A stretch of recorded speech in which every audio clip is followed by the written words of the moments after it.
Hey everybody! This is Death by D4, and welcome to my Homebrew workshop. In this series, I take on requests from viewers and patrons to create Homebrew content for Dungeons & Dragons 5th edition. And today, we'll be creating a creature stat block inspired by the SAX from Metroid Fusion. There's a lot to go over, so be sure to subscribe and let's dive right on in.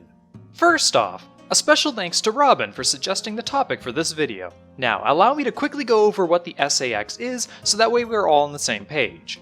In Metroid Fusion, Samus Aran, the main protagonist of the game, encounters a new type of alien creature known as the X-Parasite. In general, these X-Parasites are basically these free-floating gelatinous slimes capable of absorbing DNA and memories in order to mimic other creatures. However, though capable of doing this, the X-Parasites are only capable of a single-minded mentality, striving solely to grow, multiply, and survive. So with that said, what exactly is the SAX? Well, it's an X-Parasite possessing some of Samus's DNA, as well as a number of components from her Varia suit, allowing it to mimic her at her full potential. In this form, the SAX hunts Samus throughout the BSL station, forcing her to avoid all confrontation with it all the way up till the end of the game, at which point she finally becomes strong enough to defeat it. Alright! That does it for covering our inspiration. Now to transform the SAX into something more suitable for D&D.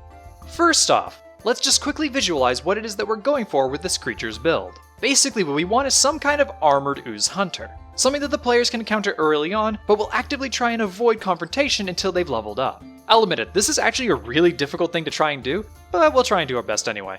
Now concerning the creature's name, let's call it the Xelblex.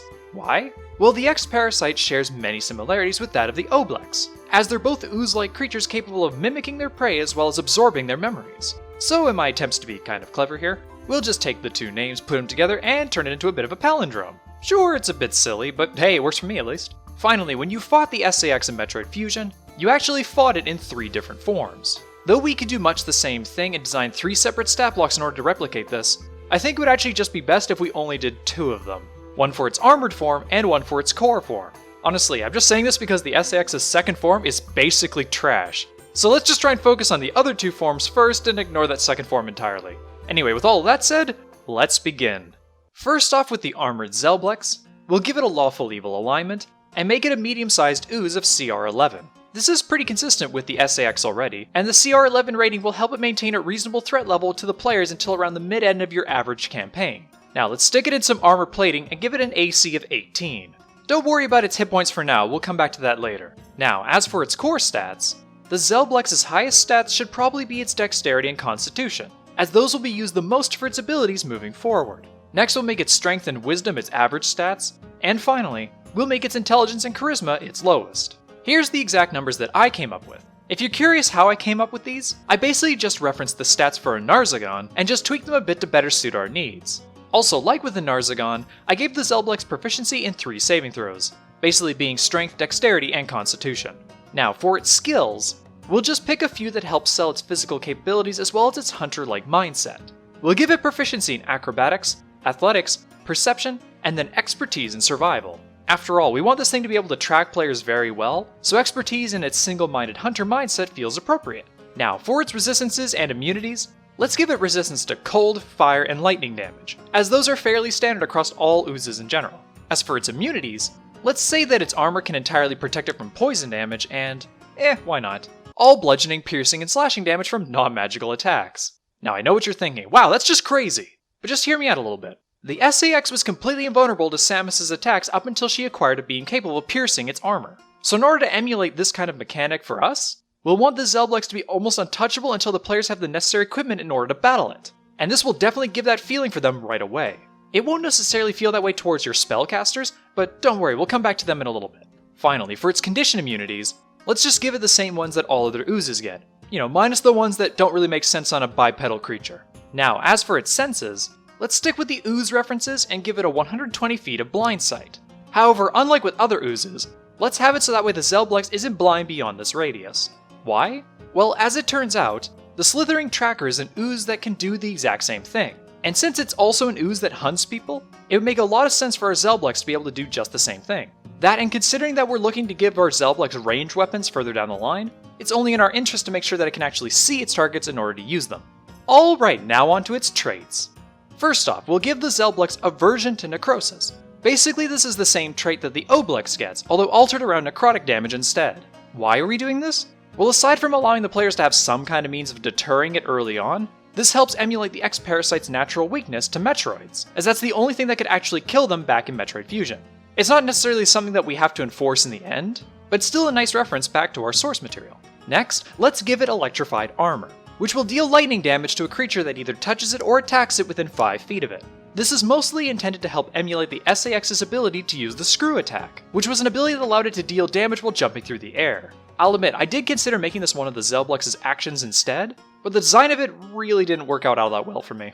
Next up, we'll give it Keen Tracker, which is literally just taken from the Slithering Tracker. It just sort of feels appropriate, so let's just do it. Also, you know what else feels appropriate? Giving it magic resistance and magic weapons, as one will help it deal damage properly to your players, while the other will help it survive against spells. Basically, these traits are just here to enforce the idea that the Xelblex's armor is just an incredible armament. Yes, it does mean that it has some substantial resistances to melee and magic now, but keep in mind that it still has an abysmally low intelligence and charisma saving throw, so certain spells will still have a very good chance of working on them anyway.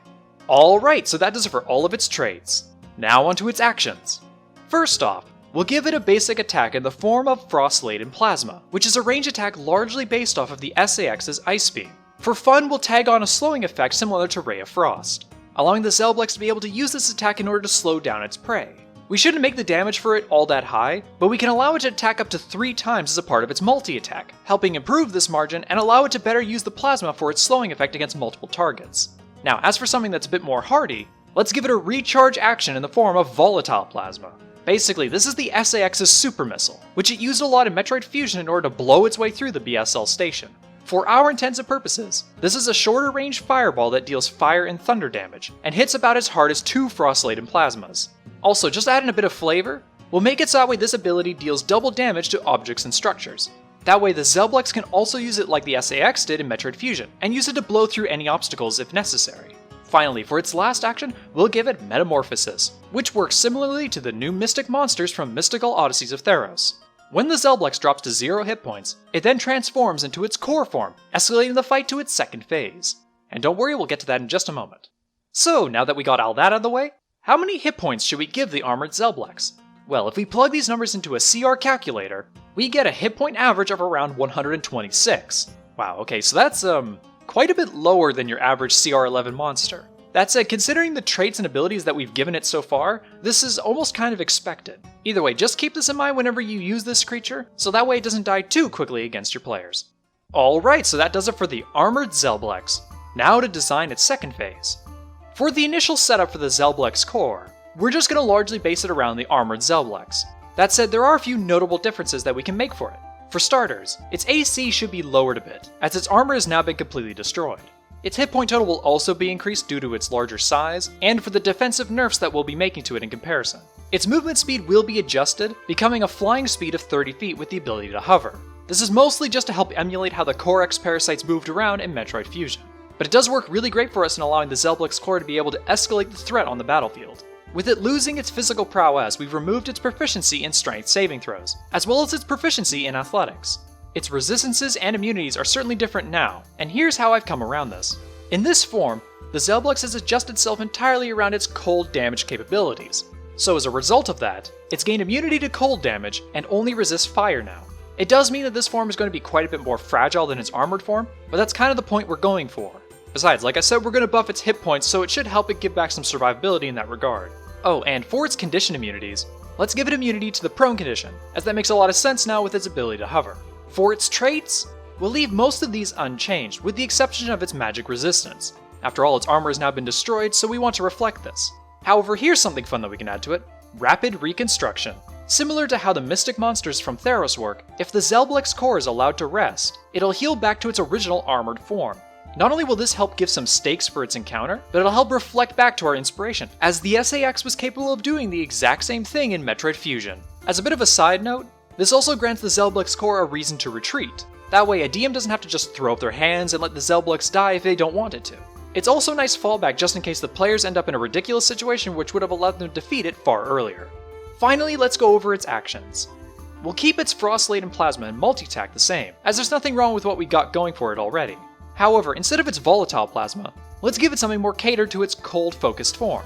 and we'll call it Hyperbolic Discharge. Honestly, when I conceived of this ability, I wasn't entirely sure if I wanted it to be a 60-foot cone or a 30-foot sphere.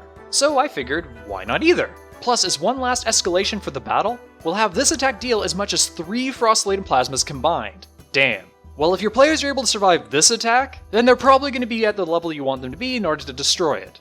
So I'd say that this works out pretty well for us overall. Alright, so that does it for designing our homebrewed monster. Now just quickly go over exactly how we can properly use it. When putting this monster up against lower level players, just keep in mind that the armored Xelblex is capable of downing your average level 5 player in a single turn. This is assuming that the player has around 40 hit points and the Xelblex lands with all 3 of its frost-laden plasmas. So for any encounter early on, make it all about escaping the Xelblex. Remember, the only sense that we gave the Xelblex outside of its normal vision is blind sight, which means that any hidden and silent players are basically going to be invisible to it. Not only that, but any audible distractions and illusions are definitely something that it could fall for, especially given its terrible mental scores. So be sure to play into that if your players decide to go with that route in their attempts to avoid it. Now, if your players do end up in a situation where they have to confront it, just remember that you do not have to use all of your Frost-laden plasma attacks if you don't want to. Not only that, but you can also spread around the shots instead, possibly slowing down multiple players within the party and creating some good tension within the group there. Also, don't forget about its volatile plasma, as you can use this for narrative purposes as well. Perhaps the Xelblex could knock out the floor beneath the party's feet, causing them to fall down to a chamber below it. Or maybe it could be used to cause a cave-in, resulting in debris to fall that could then separate it from the rest of the party. Either way, just remember to think creatively whenever you're trying to keep your players alive. Finally, when your players are ready to take down the Xelblex, just try and utilize the Xelblex's ranged capabilities as much as possible. Also, be sure to take proper advantage of its flying speed when it enters into its core form, as well as its rapid reconstruction if you want to keep it alive for a bit later. Otherwise, just keep in mind that its frost-laden plasmas do not increase in power during this phase. So be sure to properly utilize its hyperbolic discharge if you want to level out the playing field against the players. And that's it! That was my homebrew workshop for the Xelblex, my D&D adaptation for Metroid Fusion's SAX, which you can find down in the description below. Honestly, I really like what I've come up with here, though I'm not entirely sure how well this would actually work in a typical campaign. However, that's just my opinion, so what are your thoughts on the matter? Did you enjoy the workshop, and do you have any suggestions for other workshops that I could do in the future? Let me know down in the comments below. If you'd like to support the channel, be sure to give this video a like and consider supporting me over on Patreon. Patreon supporters gain access to my Patreon-only server over on Discord, where you can join in on my games, and chat with me and other patrons about everything D&D related. Be sure to subscribe and hit the bell icon if you haven't, and if you're interested in seeing more videos of mine, here's one right up over here. Thank you all so much for watching, and I'll see you all in the next video.